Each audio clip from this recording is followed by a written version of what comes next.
I caught my husband cheating. Most people find out about an affair by seeing messages on their partner's phone, but I actually saw it happen with my own eyes, and it was in a public place where anyone could have seen. I'd always been a little suspicious, but I never expected to catch him like that.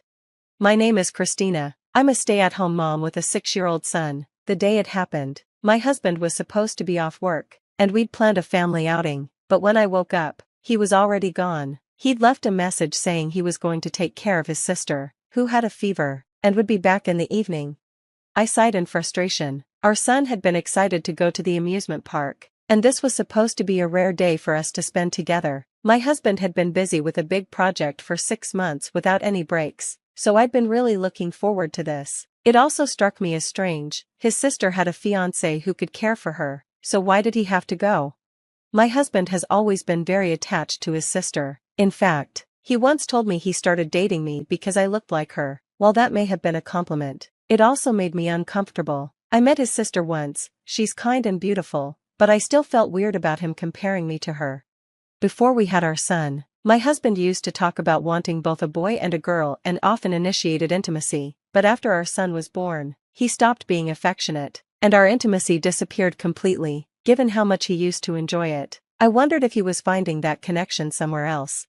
Still, what bothers me even more is how he disappears on his days off. Like today, he rarely spends time with our child, even though our son adores him. It breaks my heart when my son cries because his dad isn't around. My husband doesn't even attend his school events or prepare birthday gifts. Even on the rare days he comes home early, he just locks himself in his room to play video games and avoids spending time with us.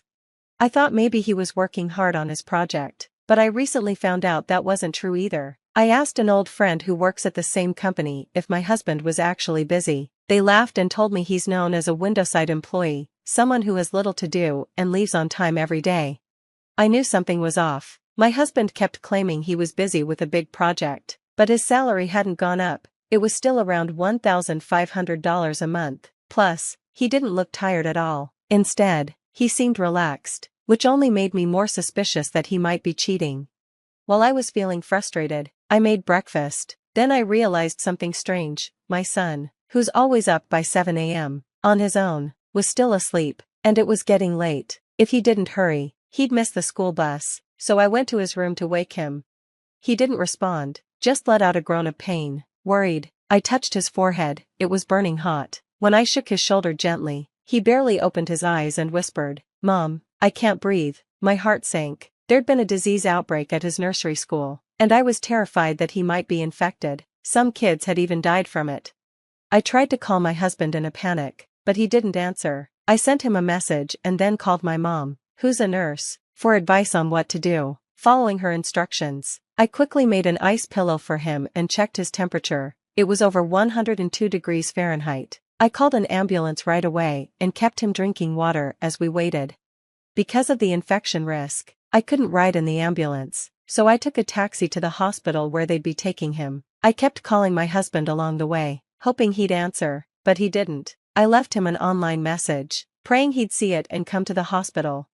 At the hospital, I waited anxiously outside the emergency treatment room, praying that my son would be okay. Years ago, my dad had gone into an emergency room and never made it out, so I couldn't help fearing the worst. My mom arrived to support me and kept reassuring me, saying, "It'll be okay, it'll be okay." An hour later, my son was stable, but the doctors said he needed to stay in the hospital for a week to recover fully. They moved him to a room, and I spent the night at the hospital, though my husband never showed up. The next day, I went home to pack clothes for my son and decided to bring him some fruit as a get-well gift. I also planned to thank the doctor who had helped us, so I passed by the emergency area. Suddenly, there was a commotion as paramedics brought in 2 people on stretchers, mostly covered by thin blankets. From the looks of it, they were a couple who had gotten stuck together during intimacy. Feeling awkward, I tried to avoid looking and started to leave, but then I made eye contact with the man and froze. It was my husband. "What are you doing here?" I blurted out in shock.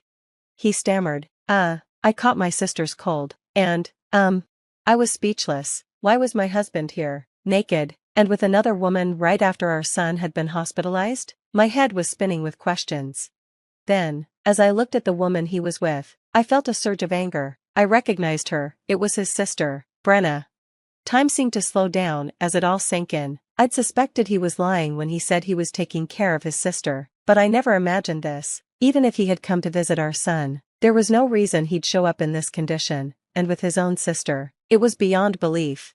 Since they were on stretchers and being taken for treatment, I had to hold back my urge to confront them and wait until later.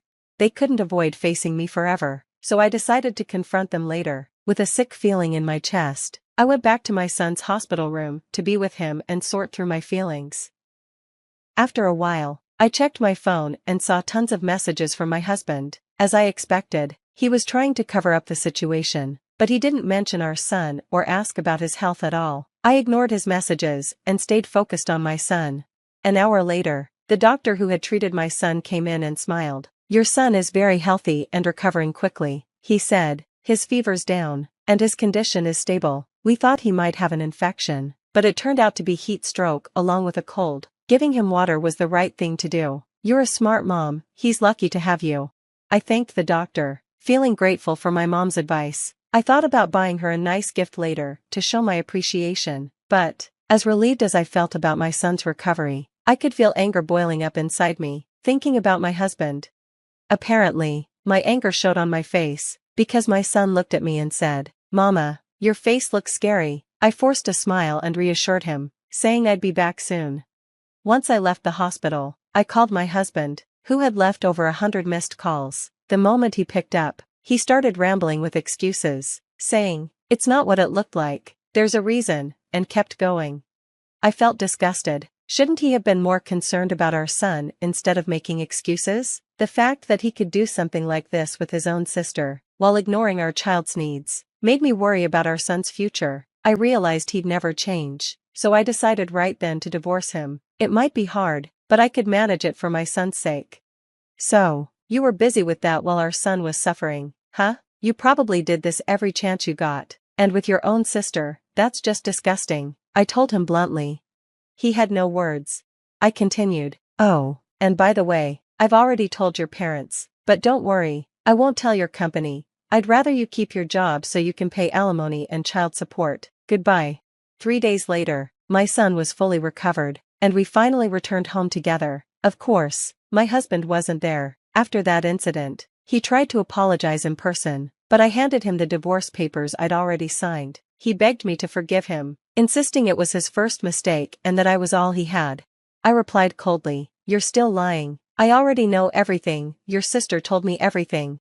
I knew he'd resist the divorce, so I approached his sister first. I casually congratulated her on her upcoming wedding, then added, "I came up with a great story to share with everyone. Want to hear it?" Panicked, she pleaded with me not to tell anyone, saying it would ruin her life.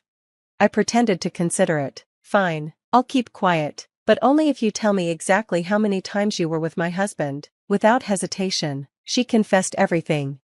When I told my husband, he fainted from the shock of his sister's betrayal. After he recovered, he finally signed the divorce papers and left with a heavy heart. I proceeded through a lawyer to secure full custody of our son, along with alimony and child support. My husband initially argued over the amount, but when I leaned in and whispered, "Want me to let everyone know what happened?" he quickly agreed to pay. A month later, he was fired from his job after his company somehow found out. Now, he works at a food factory, putting strawberries on cakes to pay alimony and child support. Even there, the rumors about him spread, and young workers gossip about him constantly. As for his sister, despite my silence, the truth came out, and her engagement was called off. Her ex-fiancé, who suspected she was cheating, had hired a private investigator. Furious, he demanded a large amount in compensation, and now she works at a nightclub to pay him back. Recently, her ex-fiancé even gave me a photo of her and my husband in the act, saying, "Use it if you ever need to." I tucked it away in case my husband tries to cause any more trouble. I've since moved back to my parents' house to start fresh, raising my son with their help. They're thrilled to finally spend time with their grandson after living so far away for so long. My parents offered to help me as much as possible, though I don't want to rely on them too much. I'll lean on them only when I truly need to. By the way, my son has been perfectly healthy since that high fever, like it never even happened. He's been awarded perfect attendance for 3 years now, He seems to have completely forgotten about his biological father and enjoys life every day, which makes me happier than anything.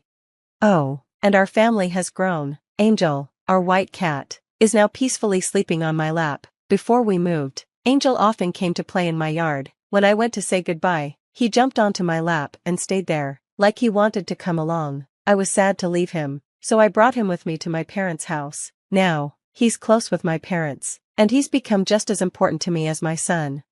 Now, I look forward to watching my son grow up, surrounded by love from my parents and Angel. Sitting here on the porch, stroking Angel, I feel peaceful and hopeful for the future.